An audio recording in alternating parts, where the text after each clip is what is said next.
हराम रोजी की तरफ न चलो। तुम हराम तलाश करोगे तो अल्लाह हराम रोजी देगा। अल्लाह ने रोजी देने का वादा ले लिया है। अल्लाह कुरान में फरमाता नहनु नरज़ुकुकुम, हम तुमको रोजी देंगे, व इय्याहुम, और उनको भी रोजी देंगे, यानी तुम्हारी औलादों को भी देंगे। समझाया। तो देखो इंसान यकसा नहीं होते, अल्लाह ने मुख्तलिफ तबके के इंसान को पैदा किया है। इसलिए अल्लाह वालों की शान बहुत बुलंद है, गौसे आदम की शान बहुत बुलंद है, मेरे नबी का मर्तबा तो बहुत बुलंद है। आला हजरत इमाम अहले सुन्नत फरमाते हैं कि अर्श की अक्ल दंग है, चरख में आसमान है। अर्श सातों आसमान के ऊपर इतना बुलंद, और सातों आसमान कितने बुलंद हैं? पहले आसमान पर जाने के लिए 500 बरस का रास्ता तय करना पड़ेगा। उम्र ही नहीं तो हम कैसे जाएंगे? अर्श और आसमान ये सब इतने ऊंचे पर हैं, लेकिन नबी का मर्तबा कितना ऊंचा है।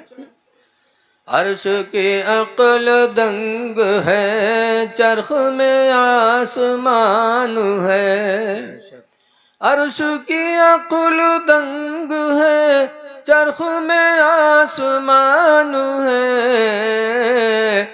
और जाने मुराद अब किधर हाय तेरा मकान है। इसलिए अपने नबी से सच्ची मोहब्बत करो। हमारी माँ बहनें कसीर तादाद में यहाँ आई हैं, माशाअल्लाह भी बड़ी खुश नसीब हैं कि दीनी बातों को सुनने के लिए आई हैं। लेकिन ये मेरी माँ बहनों, तुम भी अपने आप को सोचो कि अल्लाह ने तुमको कौन सा मकाम अता फरमाया है।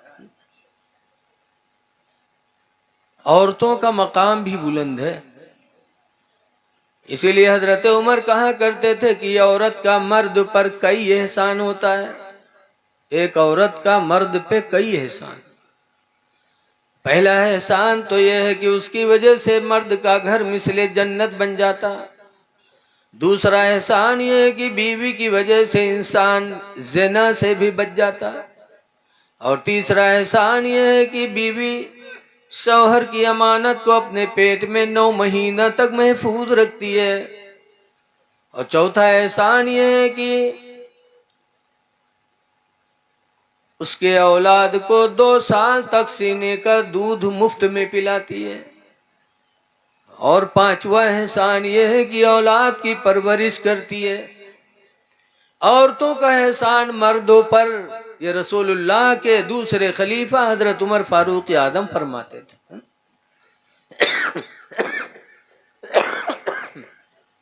लेकिन आज हम लोग रोजी कमा कमा के खिलाते हैं तो हम समझते हमारा एहसान है। रसूलुल्लाह ने भी अपनी बीवी का एहसान माना था। सरकार की 11 बीवियां थी।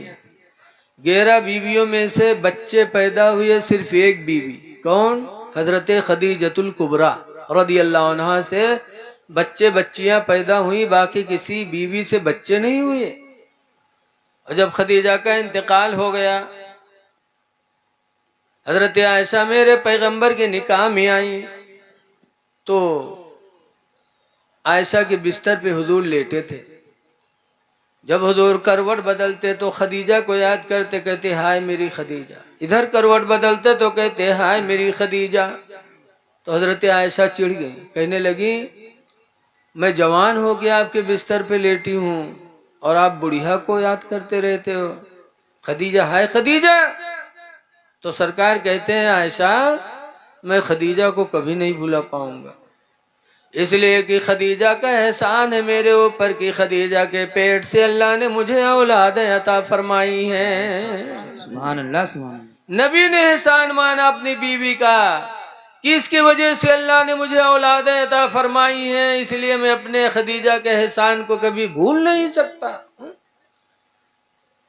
ऐ लोगों, तुम भी अपनी औरतों का एहसान मानो कि उनके वजह से आप साहिब औलाद हो गए, वरना ये गुडुआ पपुआ कहाँ मिलती, कौन दुकान पर बिकई थी, ले आई थी। इनके वजह से अब्बा बने घूम रहे हो तो औरतों पर जुल्म न करो, बात बात पे इनको तलाक न दिया करो। इसलिए कि अल्लाह ताला ने औरतों को कम अक्ल बनाया है। कम अक्ली की बुनियाद पर ये कुछ से कुछ कहती रहेंगी, लेकिन हम इनकी बातों पे हमें नहीं जाना है। इनके साथ हमें अच्छा सलूक ही करना है। एक बुजुर्ग थे हजरत सैयद अबुल हसन खिरकानी, बहुत बड़े पीर थे। उनके 10-12 मुरीद एक दिन सोचिन कि चली पीर साहब की जियारत करे, काफी दिन हुआ मुलाकात नहीं हुए। बेचारे अपने वतन से चले, पैदल का जमाना था, चलते चलते चलते चलते बड़ी मुश्किल से खिरकान पहुंचे। हजरत के दरवाजा पूछिन हुआ गए तो दरवाजा खड़बड़ाई, तो राहे ने उनकी बीवी राहे तो बीवी दरवाजा खोलें। मुरीद लोग सलाम की, फिर पूछा थे कि हजरत कहाँ गया? तो चौंकी कहीं न, हजरत हमरे घर में हजरत को है भैया। कौन हजरत? हमरे यहाँ को है हजरत? कहने रे हमारे पीर हजरत सैयद अबुल हसन खिरकानी। कहीं हाँ उका हजरत कहा तो द जलवा का उके बकायम पर क्यों हजरत कब से हुई गवा? आप मुरीद लोग खड़बड़ाने, कहीं हाँ हम लोग मुरीद हो, बीवी दज्जाल बताओ था। तो सब पूछिन कहाँ गए हैं? तो कहीं जंगल गवा है, लकड़ी ले अब आवत हुई। अब बेचारे मुरीद खड़े रहा। इतने में हजरत सैयद अबुल हसन खिरकानी शेर पर बैठे और लकड़ियों का बोझ आगे रखे और घर की तरफ आ रहे थे। जब शेर पर सवार होके घर पहुंचे, बीवी देखे तो भाग घर में कहे हाय वह दुश्मनवा शेर बलाइला। दरवाजा बंद कैली न, मुरीद बेचारे कहाँ भाग जाए। सैयद अबुल हसन खिरकानी शेर से नीचे उतरे, लकड़ियों का बोझ उतारा। शेर ने हजरत के पैरों को चूमा और अपनी बोली में इजाजत मांगी। हजरत ने इजाजत दे दी तो शेर दुम हिलाता हुआ जंगल वापस चला गया। तब मुरीदों को ताज्जुब हुआ कि हाय अल्लाह, हमारे पीर साहब का इतना बड़ा मर्तबा कि शेर पैर चूमे, शेर पर सवारी करे और बीवी इनको दज्जाल मक्कार बताती है। तो लोगों ने पूछा कि हुजूर आपका मर्तबा इतना ऊंचा और आपकी बीवी आपको दज्जाल कहती है? तो हजरत का जवाब क्या था? हजरत सैयद अबुल हसन खिरकानी ने फरमाया था, ऐ मेरे मुरीदो, मेरी बीवी जाहिला है, मेरे माँ बाप ने शादी कर दिया, जाहिलियत के वजह से मुझे बुरी बुरी बातें कहती रहती है, मैं सब्र करता रहता हूँ।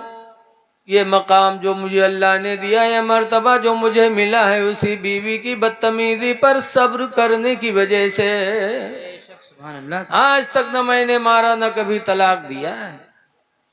अल्लाह के नबी भी फरमाते ना